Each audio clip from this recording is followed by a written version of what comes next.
Magandang araw po muli mga kaguro, kabayan at kaempleyado. Maraming salamat po sa patuloy ninyo na panonood at pagtutok sa ating YouTube channel. At ngayon mga kaibigan, pag-usapan natin kung ang anonymous complaint ba ay valid or will it prosper in the Department of Education.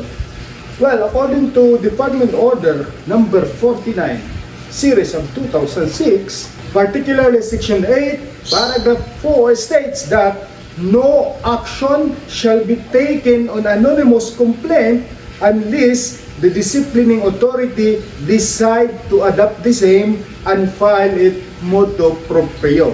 So, if the anonymous complaint o yung mga complaint na hindi nagsasaad ng mga tunay na pangalan o hindi sinasabi kung sino ang sumulat, will be only be valid if there is an obvious truth and merit to the complaint and if the disciplining authority will take cognizance of the case.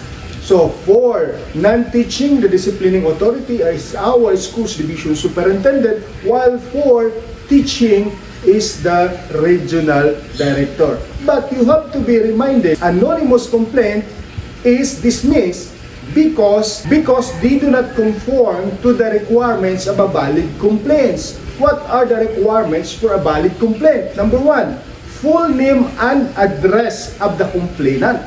Number 2, full name and address of the person complained as well as the position and office in the Department of Education. The next, a narration of relevant and material facts which shows the acts or omission as alleged and committed by the person. And number 4, certified copies of documentary and affidavits of witnesses if any.